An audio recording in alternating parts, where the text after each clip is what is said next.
And straight after that, we've got Poppy. If you haven't seen Poppy's channel, go and check him out too. He's good for a chat. He's fun. And he makes cool stuff.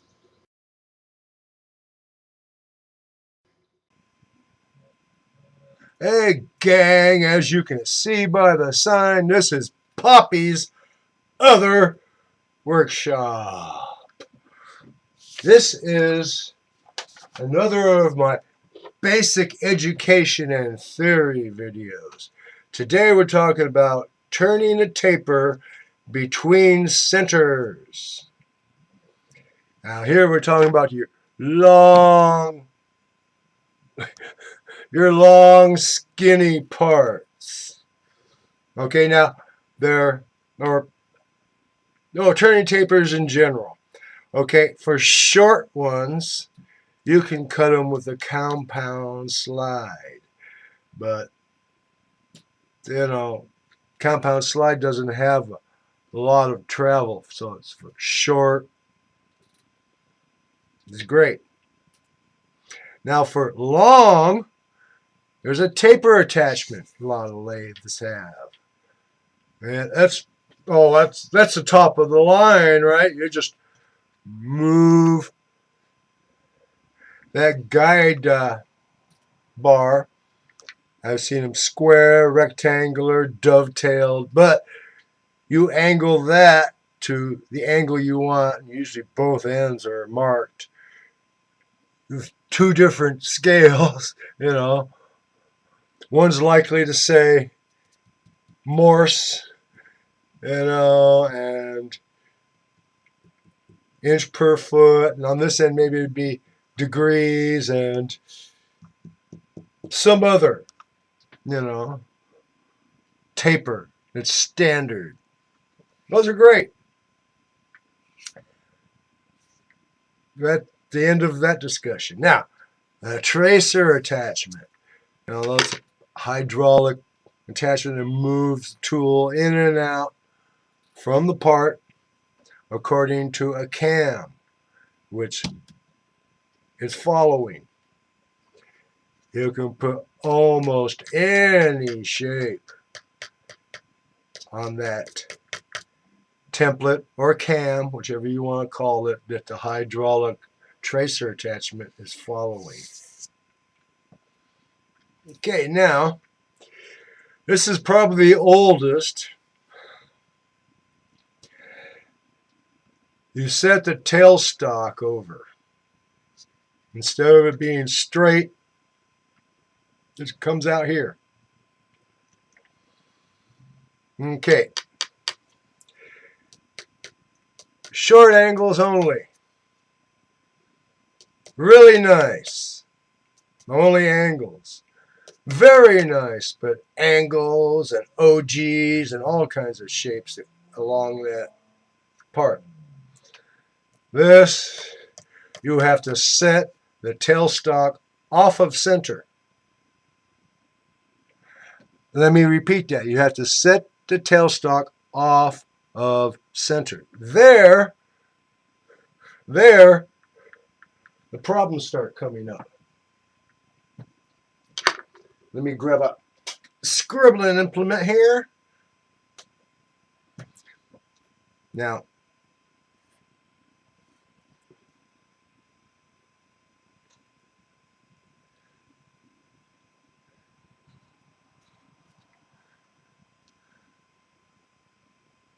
you see here, let me zoom you in a bit. Hey, here's the headstock. Here's the tailstock. Here's where the center of the tailstock should be. But you push it over. And it's here now. Okay. That's not bad. I just have a little bit of trouble putting this back on center. Yeah, a lot of people do it. There's a big pain in the butt. Now, the first problem, after having to readjust the center on the tailstock after you're done doing this, if you want to do anything straight or on center, it's got to go back. Anyway, my first problem after that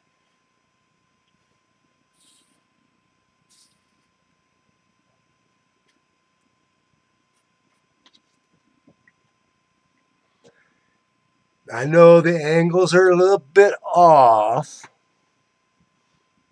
Let me get a better pen here.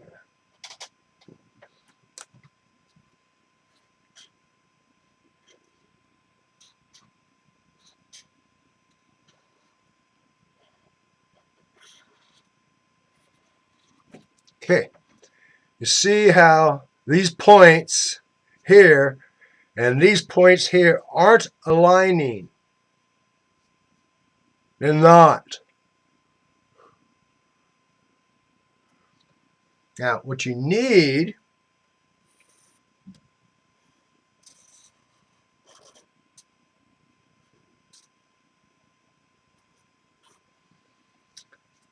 this was the second thing I figured out about you need, if you're going to do this, was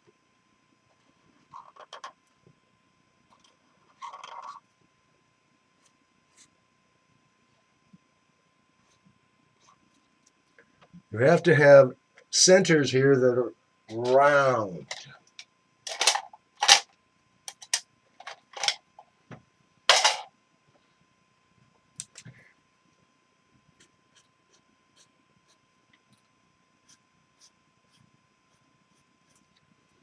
Now you notice, even though I did some really shitty drawing here, that these two 60-degree centers are now catching these balls out here.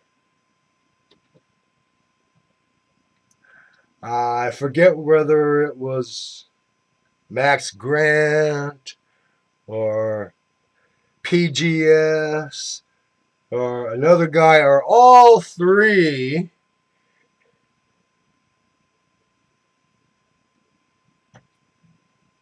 I think it might have been PGS, or was it someone with a 3-number name on his... Anyway, it was the first one I saw doing the balls. And I'd had that idea for a long time. But since I never, ever set the tailstock over to cut a taper, I never got the chance to implement that.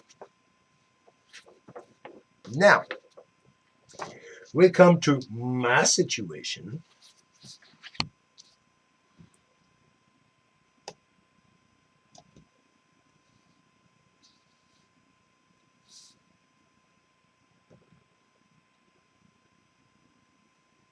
Okay,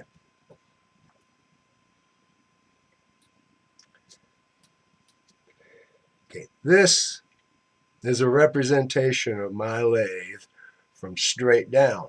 Here's the headstock. Here's the headstock over here. Here's the tailstock. Here's the tailstock. I'm not showing you the carriage or the cross slide because I don't want to confuse myself. Okay? Now, the shear line lathe, the headstock pivots here 360 degrees. Okay. So, might not need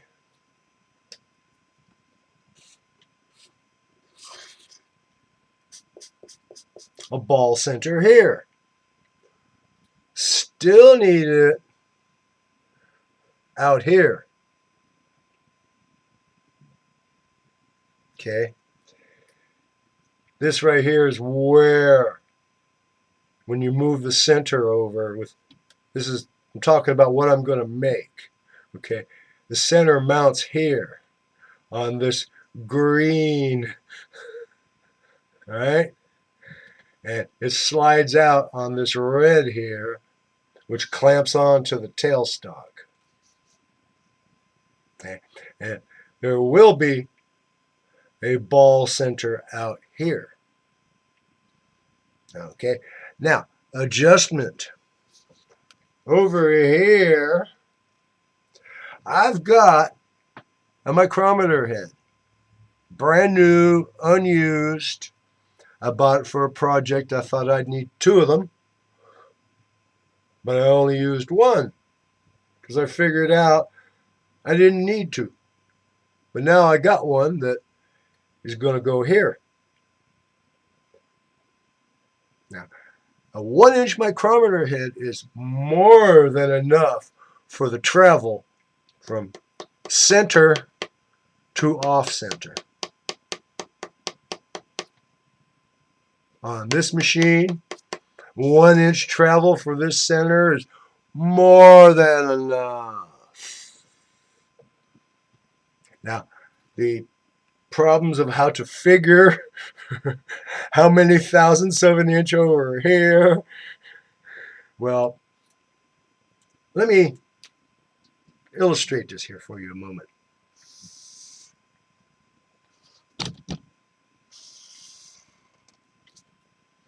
The answer's in trigonometry.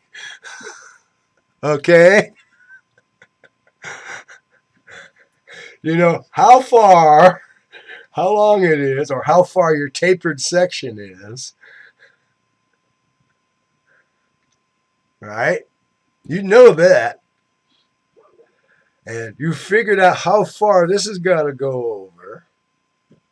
Now, the important thing is you have to cut your stock to this exact length. And your centers have to be exactly the same depth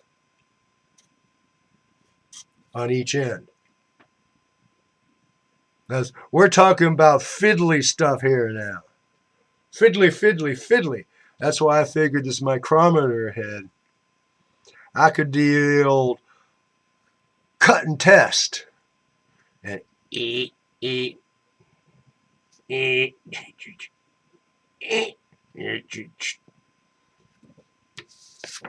okay. Now, see some more of my great graphics here. Here's the shear line tailstock. Here's the waves. Center line. Here's where the micrometer head gets clamped in on the center line. I didn't put the bar out here that the center rides on because this is in the way. It clamps on here and the bar comes out like so from here. Okay, here's looking at the tailstock from the operator side. Micrometer head's in here. Green here is the sliding element that mounts the ball center. And this is the bar, the rail, coming off of this. I'm thinking of making this whole thing out of 1 piece of aluminum. I figure 1.5 inches thick, 2.5, 3 wide, a 6-inch piece. I have more than enough to make this. Perhaps both of these, this and this. Perhaps. Now, the follower rest. You stay there. Zoomy zoom. Zoomy zoom zoom zoom.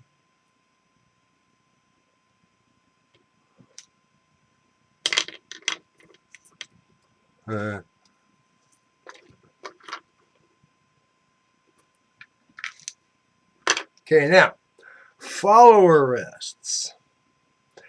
Headstock of the lathe, here's the center, and a little tiny dot circle in the middle, that's the center, and this oblong egg-shaped piece, that's your round, small, long part. All right? Now, the follower rest bolts to the front of your saddle. This is the saddle here. I haven't drawn in the cross slide for, didn't want to confuse myself. Okay, now typically the follower rest on your lathe has these two fingers. There you see in green, right?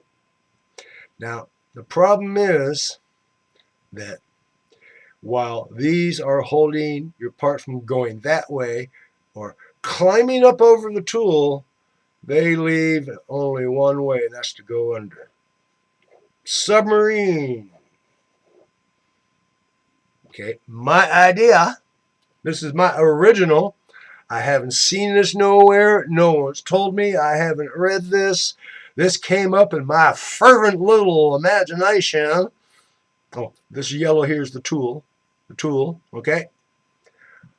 One bronze or dead tree carcass, like Joe Pazinski would suggest. One finger. And we've got a 270-degree included angle here. And your point of your tool makes the other point at 360 or 0, whichever way you want to go around the clock, baby cakes. It's the other last side of this triangle. It's got nowhere to go.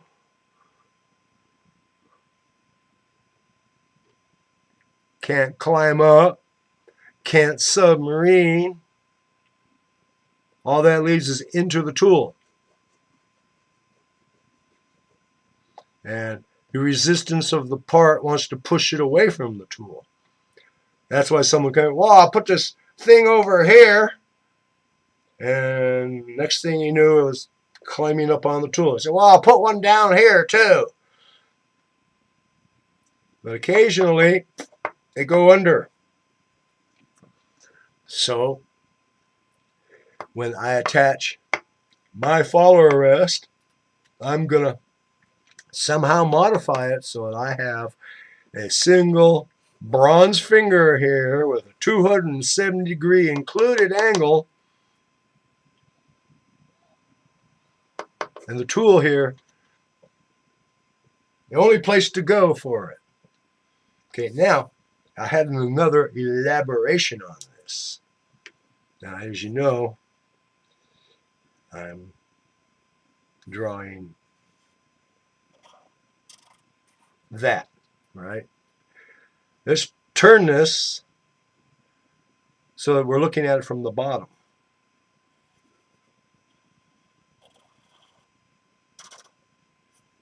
In extreme cases, you may want a notch here on the bottom.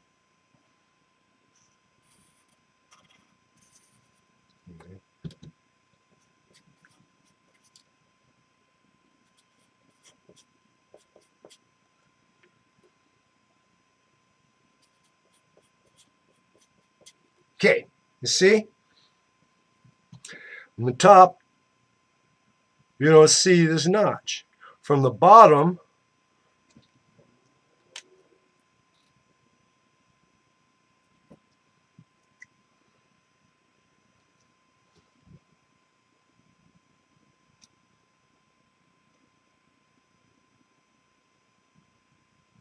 it don't help. Anyway, from the side, you don't see this. From the bottom, this is what you see. You got a notch here in case this is really, really, really small and the tool and this bottom leg interfere. That'd be customizing the custom-made piece for the specific job. And if you're going to go to all the work of doing this, eventually you're going to want to do that. All right, gang, that was basic theory for August 1st, 2022.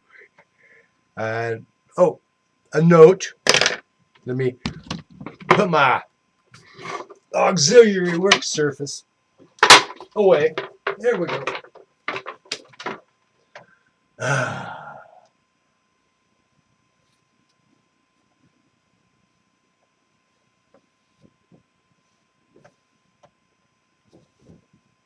I'm getting presentable. Ah, there we go. A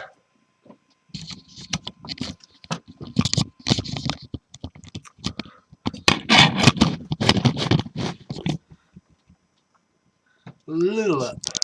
There we. That's a little down. Hi, Poppy here. Still in the computer room. I hope you liked my scribbling. Hey, at least I'm drawing pictures now. I'm just weaving, imaginary images for you with my words. About today, August 1st, it rained. It rained today. Twice. And it's only the third time since 1979 that I recall it ever raining here in Clear Lake in July or August. The first time in 79, it was in July.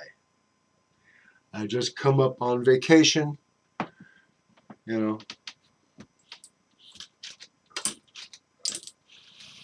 got off the ship I was on, firefighting school, then it was time for annual leave. Mom had just moved up here. Well, hey, Clear Lake, I like Clear Lake. I'll go bother Mom.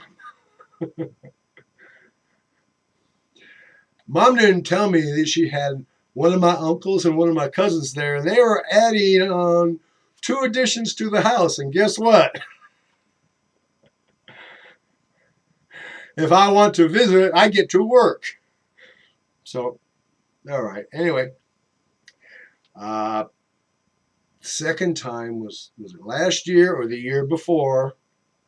I posted a video to YouTube, and I said, "It don't do this here this time of year. According to the weather bureau, we have 0 chance of rain today." And I took the camera and said, "Look at that. It's 0%ing right now." Well, today it did that twice.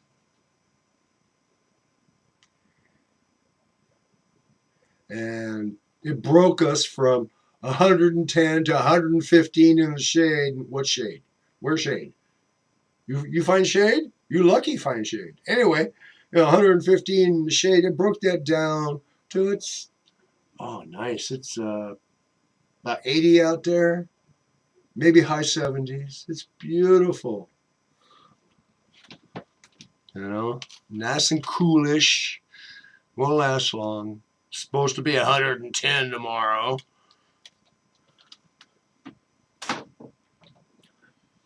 I just thank God that we're not getting the rain the way Tennessee and Kentucky are. It's really sad. Really sad. That much rain. Anyway, good night from California. Let's see. There